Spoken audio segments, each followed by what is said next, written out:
अज्ञानतिमिरान्धस्य ज्ञानञ्जनशलाकया चक्षुरुन्मिलितं येन तस्मै श्रीगुरुवे नमः। श्रीचैतन्यमनोभीष्टं स्थापितं येन भूतले स्वयं रूपः कदा मह्यं ददाति स्वपदान्तिकं। वन्देऽहं श्रीगुरौ श्रीयुतापदकमलं श्रीगुरुन् वैष्णवांश्च श्रीरूपं साग्रजातं सहगणा रघुनाथान्वितं तं सजीवम् अद्वैतं सावधूतं परिजनसहितं कृष्णचैतन्यदेवं श्रीराधा कृष्णपादान् सहगणा ललिता श्रीविशाखान्विताश्च। हे कृष्ण करुणा सिन्धु दीनबन्धु जगत्पते गोपेश गोपिकान्त राधाकान्त नमस्ते। तप्त कांचन गौरांगी राधे वृंदावनेश्वरी वृषभानुसुते देवी प्रणमामि हरिप्रिये। वाञ्छां कल्पतरुभ्यश्च कृपासिन्धुभ्येव च पतितानां पावनेभ्यो वैष्णवेभ्यो नमो नमः। जय श्री कृष्ण चैतन्य प्रभु नित्यानंद श्री अद्वैत गदाधर श्रीवासादि गौर भक्तवृंद। हरे कृष्णा कृष्ण कृष्ण हरे हरे, हरे राम राम राम हरे हरे। नमो विष्णुपादाय कृष्णप्रेष्ठाय भूतले श्रीमते भक्तिवेदांत स्वामिनिति नामिने।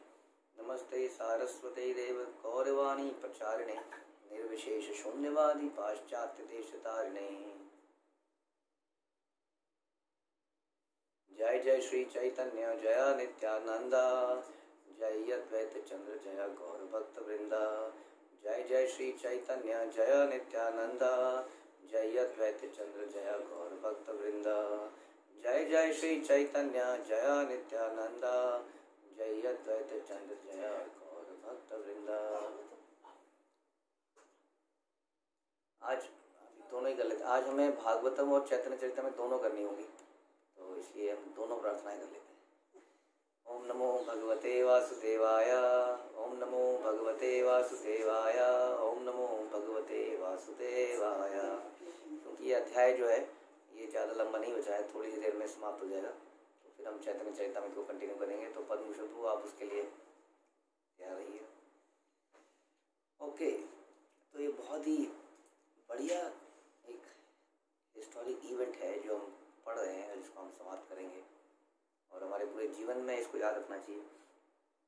मैं सुन रहा था इस जगह पर कि वैष्णव की जो थिंकिंग होती है वो आम आदमी उसको सोच भी नहीं सकता है उस तरफ। वैष्णव ऐसा कहते हैं कि यदि तुम्हारे लिए कोई अगर कुछ करता है, ऐसा लगता है कि इस व्यक्ति की वजह से मेरे जीवन में दुख है, तो अभी तक कई बार हम सुनते हैं कि टॉलरेट कीजिए, कई बार हम सुनते हैं कि फॉरगिव कीजिए, बट वैष्णव कहते हैं कि फॉरगिव और टॉलरेट से भी ऊपर उस व्यक्ति को धन्यवाद दीजिए। धन्यवाद किस लिए दीजिए? वो तो हमें दुख पहुंचा रहा है। धन्यवाद इसलिए दीजिए क्योंकि उस व्यक्ति ने हमें हमारे कर्मों को समाप्त करने में मदद करी। अगर ये कर्म फल हमें नहीं मिलते तो हमें दोबारा जन्म लेना पड़ता। हाँ, तो ये कर्म फल देकर उसने एक्चुअली में क्या किया, हमको फ्री किया हमारे रिएक्शन से, जिसके कारण भगवान के पास जाने का रास्ता हमारा और छोटा हो गया। तो क्यों ना ऐसे सोचा जाए, जो व्यक्ति हमें कष्ट दे रहा हो उसको धन्यवाद बोला जाए।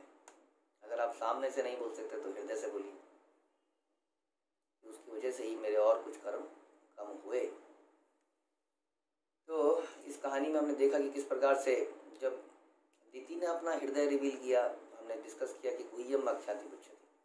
जब हम एक व्यक्ति अपना हृदय उजागर करता है, रिवील करता है, तो सामने वाला भी अपना हृदय खोल देता है।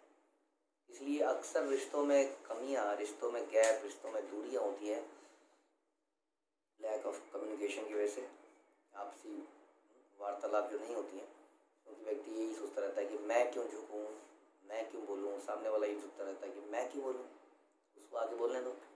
कई बार पति पत्नी में झगड़ा होता है और हफ्ते तक बात ही नहीं करते। क्यों? अंदर से दोनों फील कर रहे होते हैं यार बहुत ज़्यादा हो गया, अब तो हो जाए, अब तो हो जाए, अब तो मामला ठीक हो जाए, लेकिन दोनों ही ये सोच रहे होते हैं पहल कौन करे। अगर मैंने पहल कर दी तो मैं झुक गया, इसका मतलब उसने पहल कर दी तो झुक गया। तो इस चक्कर में दोनों ही पहल करने को तैयार नहीं। और अक्सर देखा गया है कि एक ने पहल करी और दूसरा तुरंत आ गया, हाँ जी हाँ बिल्कुल ठीक है, ख़त्म करो, बहुत हो गया। लेकिन वो पहल ना करने की वजह से एक दिन एक हफ्ते में बीत जाता है, एक हफ्ता एक साल में बीत जाता है, और अल्टीमेटली दोनों अलग हो जाते हैं। तो इसलिए यहाँ पर जैसे ही दीदी जो है काफ़ी उन्नत निकली, यहाँ पे देखने को मिलता है क्यों दीदी का हृदय इतना कोमल कैसे हो गया, क्योंकि उसने अपने पति के कहने पर भगवान की 1 साल भक्ति करी, भले ही किसी उद्देश्य से करी। उनकी भक्ति का उद्देश्य था एक पुत्र की प्राप्ति, और वो भी ऐसा पुत्र जो कि देवताओं को समाप्त करे। लेकिन क्योंकि उसने भक्ति करी, इसलिए कहते हैं कि अकाम सर्व काम मोक्ष काम उदारधि तीव्रेन भक्ति योगेन यजेत पुरुषम परम। किसी भी कारण से अगर हम भगवान के पास चले जाते हैं, अशुद्ध भावनाओं से भी चले जाते हैं, तो भी वो व्यक्ति प्यूरिफाई हो जाता है। जैसे कि श्रीमद् भागवत में प्रभुपाद उस पर्पट में भी लिखते हैं कि उपजा के हृदय में भगवान के साथ थोड़ा सा उसके अंदर थोड़ी लस्टी डिजायर्स थी, लेकिन जैसे ही भगवान के पास वो समीप में आई, उसकी सारी इच्छाएं समाप्त हो गई। इसीलिए कई बार लोग कहते हैं कि गोपियों के अंदर कैसा भाव है, ये सब कैसी लीला है। वास्तव में कृष्ण के समीप में आके कोई व्यक्ति भौतिक इच्छाओं से में रह ही नहीं सकता है, वो टोटली प्योर जाता है। इसलिए उनका जो भी लीला थी वो मतलब उससे प्योर कोई लीला नहीं हो सकती। तो वैसे ही यहाँ पर हुआ, दीदी जो थी उनके हृदय में कुछ अच्छी भावनाएं नहीं थी, इंद्र के प्रति ईर्ष्या थी। तो उन्होंने, लेकिन क्योंकि उन्होंने भक्ति योग का पालन किया, इसलिए वो इतनी शुद्ध हो गई कि वो खुद ही बता देते कि इंद्र मैं तुम्हें मारने का पुत्र मारने का सोच रही थी। और इंद्र भी जो है एकदम से सब कुछ अपना हृदय रिवील कर देते हैं। तो मैं सप्तधा गर्भ, सर्वप्रथम मैंने गर्भस्थ शिशु को 7 खंडों में काट डाला। इंद्र बता रहे हैं कैसे कैसे, देखिए सब कुछ बता रहे हो क्या मैंने सोचा था, मैंने क्या किया।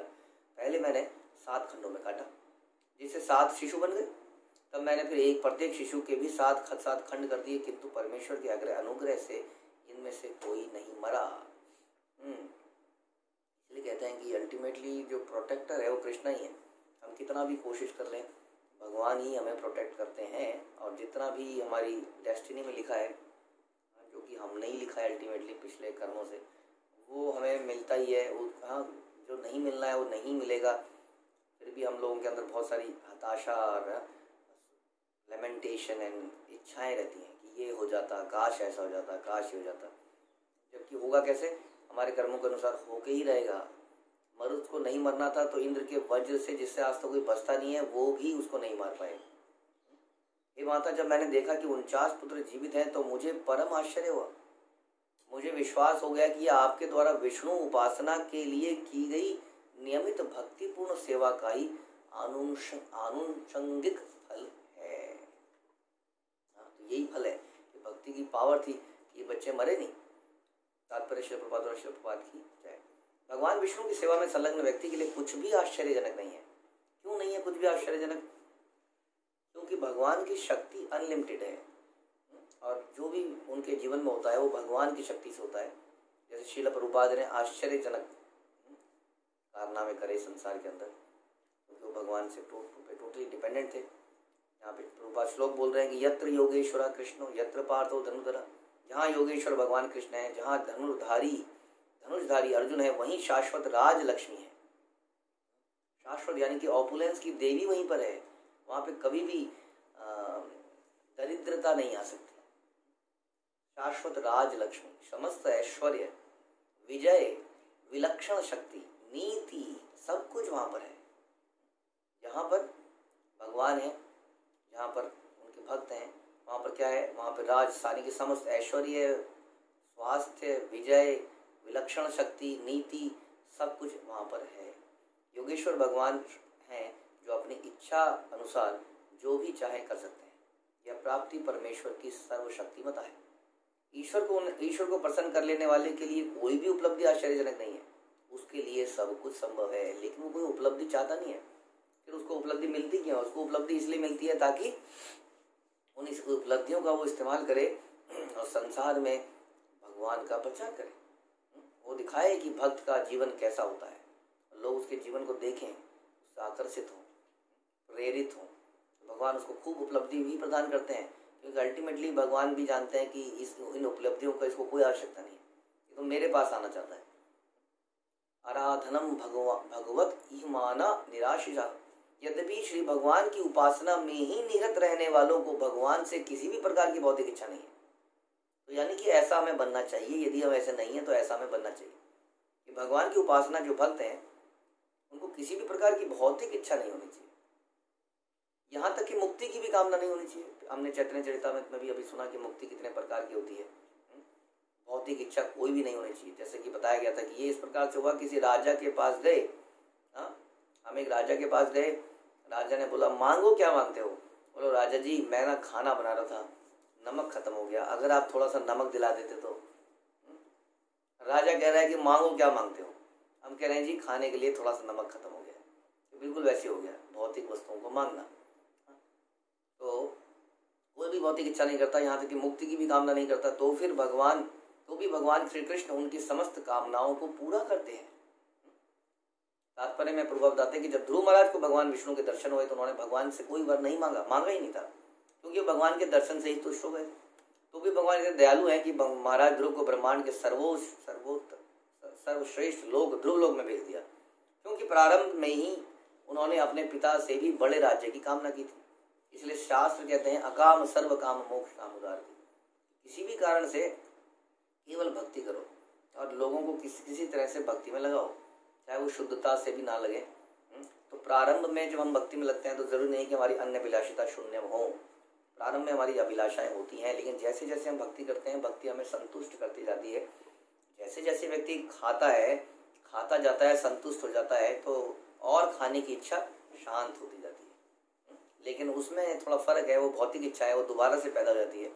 लेकिन एक भक्त के अंदर जैसे जैसे वो भक्ति करता है उसकी इच्छाएं शांत हो जाती हैं और फिर उसके अंदर कोई भी भौतिक इच्छा नहीं रहती, क्योंकि वो बड़ी तुच्छ लगती है उसको। भगवान की भक्ति के आगे उसको ये इच्छाएं बड़ी तुच्छ लगती हैं। जैसे यमुनाचार्य कहते थे, जैसे मैं किसी स्त्री के बारे में सोचता हूँ अब मुझे थूकने का मन करता है। स्त्री के बारे में सोचने पर नहीं, स्त्री को भोग करने के बारे में सोचना।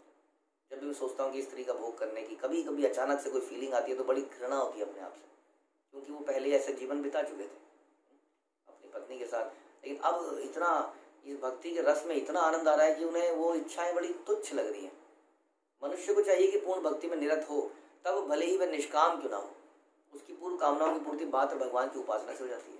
वास्तविक भक्त मुक्ति की कामना भी नहीं करता, किंतु भगवान अपने भक्त को अक्षय ऐश्वर्य प्रदान करते हैं और उसकी कामना पूरी करते हैं। कर्मी का ऐश्वर्य नष्ट हो जाता है, किंतु भक्त का ऐश्वर्य अविनश्वर है। जो भक्त अधिक भक्ति करता है क्यों तो उसका ऐश्वर्य बढ़ता जाता है। लेकिन आप सभी से हम सभी यही प्रार्थना करते हैं भगवान को कि हमारे हृदय में ये ऐश्वर्य प्राप्त करने की कभी इच्छा ना आए। जैसे खोल बेचा श्रीधर थे, आप जानते हैं चैतन्य चरितामृत में खोल बेचा श्रीधर के पास कोई भी पैसा नहीं था। कुछ केले के पत्ते बांटने वाला क्या पैसा कमाएगा। इवन आज की डेट में भी अगर आप केले के पत्ते रेहड़ी में बेचेंगे तो कितनी आमदनी हो जाएगी। तो ये काम वो करते थे। और आजकल तो फिर भी मनी के थ्रू सब कुछ होता है, एक्सचेंज ऑफ मनी। उस ज़माने में तो ऐसा भी नहीं था। तो ऐसे में वो केले के पत्ते के कुछ बर्तन दोने ये सब बांटते थे और उनके घर में एक भी बर्तन नहीं था बताते हैं। एक ही बर्तन से वो सारे काम करते थे, उसी में खाना बनाना, उसी में किसी तरह से खाना, एक ही बर्तन में। और उनके घर में बताते हैं झोपड़ी में जगह जगह छेद थे। जब बरसात होती थी तो किसी एक कोने में उन्हें बैठना पड़ता था ताकि भीग ना जाए। और भगवान उन्हें बुलाते हैं अपनी महाप्रकाश लीला में, आओ श्रीधर तुम्हें मैं अपना रूप दिखाता हूँ। और उन्हें अपना रूप दिखाते हैं और बोलते हैं मांगो क्या मांगते हो। अब ऐसा व्यक्ति जिसपे कम से कम एक आदमी कहेगा एक सर छुपाने के लिए घर तो मिल जाए। भगवान आप ही का नाम जपना है, एक घर दिला दो ताकि मैं आराम से नाम जप सकूँ आपका। कुछ और चीज़ें जो भी हैं जीने के लिए, मिनिमम जीने के लिए, हम कहते हैं ना कि और keeping the body and soul together, कुछ तो हो जाए उसके बाद फिर मांगूंगा भगवान आपकी भक्ति मिले ये मिले। तो वो कुछ मानते ही नहीं है। वो कहते हैं मैं सिर्फ ये चाहता हूँ कि मैं हर जन्म में ये केले के पत्ते बेचता रहूँ। अब अलग केले के पत्तों को बेचने में क्या ऐसी बात है भक्ति, ये तो उसने भौतिक इच्छा कर ली। उसके आगे बोलते हैं और आप हर जन्म में मेरे से केले के पत्ते छीनने आए, खरीदने भी ना आए, क्योंकि वो छीनने आते थे उनसे। भगवान चैतन्य महाप्रभु स्वयं उनकी दुकान पे आते थे और उनसे छीन के ले आते थे। क्या लूट मचा रखी है। कहाँ लेके जाओगे? वो कहते थे मेरे घर में आओ तो पता चलेगा मैंने क्या लूट मचा रखी है, घर की हालत देखो, कुछ तो समझो क्या बोल रहे हो तुम, सारी दुनिया वाले क्या कहेंगे, मैं क्या लूट रहा हूँ, यानी तुम बहुत बड़े लुटेरे हो, एक दिन मैं दुनिया के आगे इसको पर्दाफाश कर दूंगा तुम्हारा। और भगवान ने वास्तव में एक दिन पर्दाफाश कर दिया, जब उन्होंने डिक्लेयर किया कि ये जो है मेरा ऐसा भक्त है, ऐसा भक्त कभी नहीं हुआ। ये पर्दाफाश किया कि इतना धनी है श्रीधर, इतना धनी है कि उसके पास भक्ति का इतना धन है कि किसी के पास नहीं। तो ऐसा व्यक्ति जिसके पास सर छुपाने की जगह नहीं थी। हमारे पास बहुत सारे बर्तन होते हैं, एक डिनर सेट कांच का, एक डिनर सेट जो है स्टील का, एक डिनर सेट कोई और मेटल का, और उसके बाद कई तरह के बर्तन, कई तरह की करछियाँ। अक्सर हम घर बनाते हैं, किचन बनाते हैं, थोड़े दिनों में घर और किचन छोटा पड़ जाता है, फिर हम बड़ा घर लेते हैं, थोड़े दिनों में बड़ा घर, जबकि लोग उतना ही रहते हैं लेकिन सामान बढ़ता चला जाता है, बढ़ता चला जाता है, बढ़ता चला जाता है, और फिर भी हमारी इच्छाएं समाप्त नहीं होती। और श्रीधर के पास एक ही बर्तन था, सोच सकते हैं आप, एक ही बर्तन में कैसे कुकिंग भी करनी है, सब कुछ करना है। आप कहेंगे अच्छा प्रभु जी भोग कैसे लगाता होगा? हाँ, तो ऐसे आदमी का भगवान भोग खा लेते हैं, सबूरी के झूठे पैर नहीं खाए उन्होंने। ये तो हम लोग करते हैं क्योंकि हमारे अंदर इतनी पवित्रता नहीं है, नहीं तो ऐसे लोगों को ये सब सोचने की आवश्यकता नहीं पड़ती है, क्योंकि उसके पास जो है वही तो करेगा, जो भी उसके पास है सिचुएशन उसी के अनुसार वो करेगा। तो उसी के अनुसार अपना जीवन बिताते हुए कैसे भक्ति करी जाए, कैसे कम में भी संतुष्टि करी जाए, ये केवल एक भक्ति कर सकता है, उसके अंदर कोई और अभिलाषा नहीं होती है, यहाँ बता दें। तो इसलिए उसका ऐश्वर्य बढ़ता जाता है। कौन सा ऐश्वर्य बढ़ता जाता है? उसका भक्ति का ऐश्वर्य बढ़ता ही चला जाता है। यहाँ पर बताया समस्त कामनाओं का अंतिम लक्ष्य श्री भगवान का दास बनना है। समस्त कामनाओं का अंतिम लक्ष्य भगवान का दास बनना है। दास जैसा हम अक्सर बोलते हैं, लगना तो चाहिए। जितनी हमारे अंदर ऑपुलेंस होगी, अगर हमारे अंदर ऑपुलेंस है कोई प्रॉब्लम नहीं है, यदि वो हम ऑपुलेंस केवल कृष्ण के लिए यूज करें और अपना जीवन साधारण बिताएं, जैसा कि हम कई इस्कॉन के भक्त हैं और महान एग्जाम्पल हम देखते हैं। हाँ, फोर्ड कंपनी के जो हमारे भक्त हैं अम्बरीश प्रभु, जो कि साधारण वस्त्रों में रहते हैं, साधारण वस्त्रों में, और ऐसा बताते हैं कि मायापुर के प्रोजेक्ट में 500 करोड़ के प्रोजेक्ट में 300 करोड़ उन्होंने अपने दिए हैं, अपनी जेब से। सोच सकते हैं आप, कोई व्यक्ति कितना भी धनी हो, हम देखते हैं कि धनी व्यक्ति के लिए 10 रुपये निकालना मुश्किल हो जाता है, और एक गरीब झोंपड़ी वाला 10 रुपये आके गीता के लिए दे देता है, लो जी आप ले लीजिए, मेरे पास तो पैसे नहीं है, लेकिन आप 10 रुपये मेरी तरफ से ले लीजिए। और एक धनी व्यक्ति 10 रुपये का नोट निकालने में रोता है, और यहाँ पे इसलिए ऐसा मत सोचिएगा कि उसके पास 50,000 करोड़ होंगे इसलिए उन्होंने 300 करोड़ दे दिए। It is not a small amount, 300 crore रुपये दे देना, और अपना जीवन बिल्कुल साधारण बिताते हैं। हमें धोती कुर्ता में रहते हैं और अमेरिका के सिटीजन हैं, और कैसे भक्त लोग होते हैं। यहाँ पे ये बताया जा रहा है कि अंतिम लक्ष्य क्या है? भगवान का दास बनना है, यानी कि संपत्ति भी है अगर तो मेरी नहीं है, नॉट फॉर माई एंजॉयमेंट, इससे मैं आप थोड़ा इधर घूम लूँ, उधर घूम लूँ, ये खा लूँ, वो खा लूँ, वगैरह वगैरह। तो समस्त कामनाओं का अंतिम लक्ष्य भगवान का दास बनना है। यदि कोई बुद्धिमान मनुष्य अपने भक्तों को आत्मसमर्पित करने वाले परम प्रिय भगवान की सेवा करता है तो वह भौतिक सुख की कामना कैसे कर सकता है, जो नरक में भी प्राप्य है। देखिए, भौतिक सुख किसको प्राप्त नहीं है? एक गधे को प्राप्त है, हाँ गधे को प्राप्त है, वो भी क्या करता है? वो भी गधैया से बच्चे पैदा करता है, वो भी घास खाता है। पिग को प्राप्त है, पिग सुअर, हाँ उसको ही प्राप्त है। आप कहेंगे सुअर को कहाँ प्राप्त है प्रभु जी? मल खाता है। नहीं, मल उसके लिए मल जैसा थोड़ी है। हमारा जो खाना है वो स्वर्ग के लोगों के लिए मल जैसा है। क्या अजीब सी सब्जियां बनाते हैं, भिंडी भिंडी सी, क्या मसाले ऊट पटांग से। स्वर्ग के लोगों के पास आप जाएंगे तो आपको समझ में आएगा। ओ आपने उर्वशी की और पुरोरवा की कथा सुनी थी, और उर्वशी डिमांड करती है मैं नीचे तो आ रही हूँ तुम्हारे पास स्वर्ग से, लेकिन एक बात ध्यान रखना, घी के अलावा कुछ नहीं खाऊंगी। ये तुम्हारा डालडा, ये तुम्हारा रिफाइंड, ये तुम्हारा सोयाबीन ऑयल, ये मूंगफली तेल, ये नहीं चलता है हमारे स्वर्ग में। केवल शुद्ध शुद्ध घी, आपने सुनी थी कथा, वही खाऊंगी मैं, और कुछ नहीं खाऊंगी। तो आप ऊपर के लोगों में जाएंगे तो कहेंगे क्या घटिया खाना, इनको खाने बनाने की बिल्कुल अकल नहीं है इन लोगों को।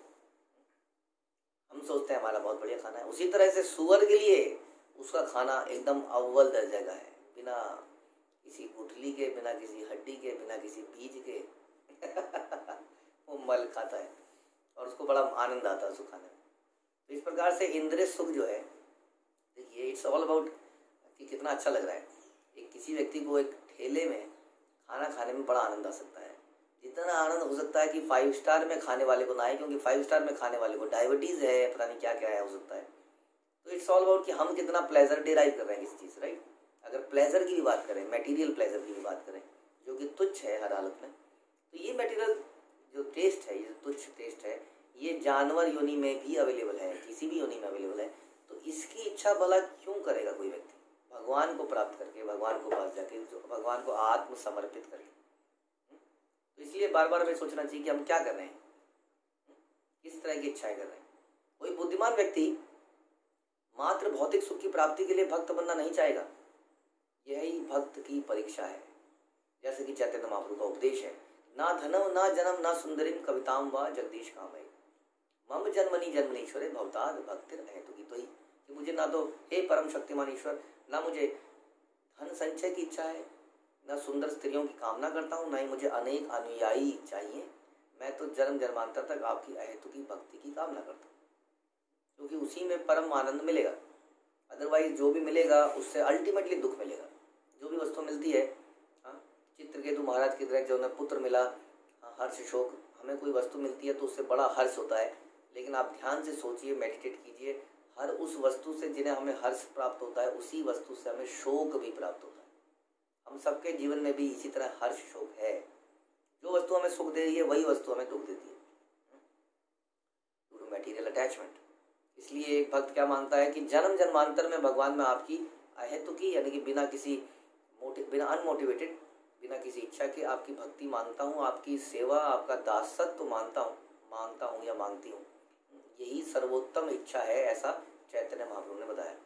शुद्ध भक्त ईश्वर से धन, दास, सुंदर पत्नी, यहाँ तक कि मुक्ति की भी कामना नहीं करता, किंतु भगवान वचन देते हैं योगक्षेमम मामले, जितना उसको आवश्यक होगा अल्टीमेटली उसके फायदे के लिए, जिससे कि वो भक्ति कर सके, मेरे पास आ सके, उतना मैं उसको प्रदान करूँगा।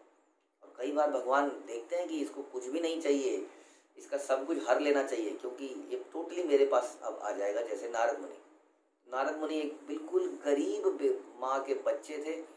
उस गरीब माँ के बच्चे को, 5 साल के बच्चे के सर से माँ का साया भी छीन लिया। कई लोग कहते हैं कितना क्रूएलिटी है, भगवान क्या सो गए हैं, इतने लोग मर रहे हैं कोरोना में, इतना ये हो रहा है, इतना हो रहा है। नारद मुनि अकेला बच्चा था और उसकी माँ थी और वो भी चली गई। अब उसके पास खाना खिलाने वाला भी कोई नहीं बचा, और इसी कारण से वो नारद मुनि बने, जो आज तक हम उनको पूछते हैं। तो इस प्रकार से भगवान कहते हैं जितना आवश्यक है मैं उतना दूंगा, अल्टीमेटली मेरे भक्त का भला ही होगा।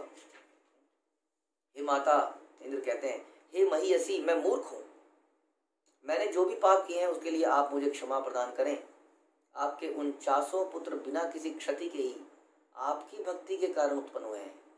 मैंने शत्रु होने के नाते उनको खंड खंड कर दिया, किंतु आपकी परम सेवा के कारण वे मरे नहीं। इस प्रकार से 49 बच्चे एक माँ ने पैदा किए।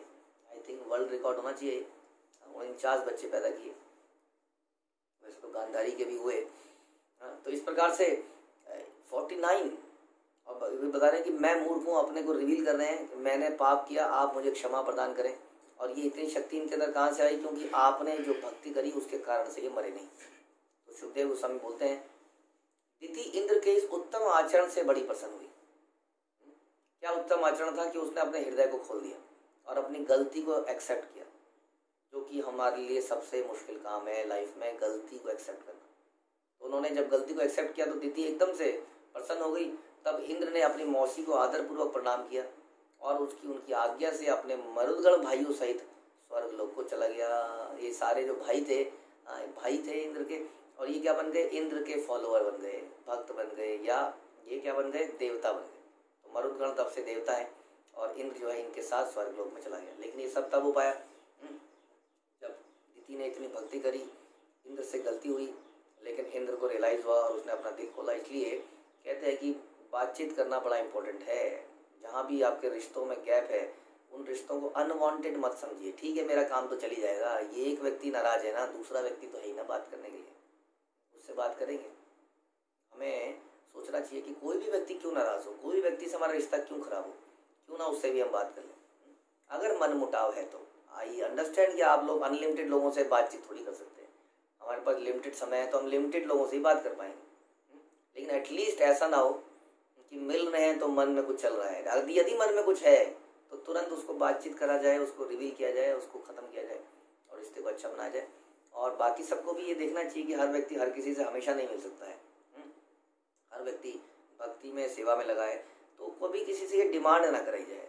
हम लोग अक्सर बड़े अनरीजनेबल हो जाते हैं, आप तो मेरे से बात ही नहीं कर रहे हो ना, आजकल तो आपको वो मिल गए हैं ना। कई बार हमें ये भी एक तरह की अटैचमेंट है और ये एक तरह का अहंकार है कि वो मिल गए तो मुझे छोड़ दिया। और ऐसा नहीं करना चाहिए। मुझे लगता है हर व्यक्ति से प्रेम से मिलिए, जब जब जो जिससे मिलेगा वो मिलता रहेगा। जब मिले तो प्रेम से मिले, हमारे जब मिले तो शिकायत, अच्छा उसको डिनर पे बुला लिया, उसको बुला लिया, मुझे भूल गई। हाँ, मैंने ही तो किया था उस वक्त, किसने किया था तेरा। कई सारी ऐसी चीज़ें आ जाती हैं जो वास्तव में बड़ी छोटी वस्तुएं हैं। तो क्या करना चाहिए, पहली बात तो हृदय में कुछ ना आए या हृदय में कुछ आए तो डिस्कस करके उसको निकाला जाए और सबसे रिश्ता ठीक रखा जाए। जब जिससे मिले तो अच्छे से मिले, जैसा इंद्र और दिति का रिश्ता फिर से बहुत अच्छा हो गया। हे राजा परीक्षित, मैंने यथाशक्ति तुम्हारे पूछे गए प्रश्नों, विशेष रूप से मरुतों के इस शुद्ध मंगलकारी वर्णन का उत्तर दिया। अब तुम आगे जो पूछना चाहते हो पूछो, मैं उसे भी विस्तार से बताऊंगा। और इस प्रकार भागवत श्रीमद् भागवत के 6वें स्कंद के अंतर्गत राजा इंद्र का वध करने के लिए दिति का व्रत शीर्षक 18वें अध्याय का भक्ति वेदांत तात्पर्य पूर्ण हुआ। श्रील प्रभुपाद की जय। श्रीमद् भागवतम की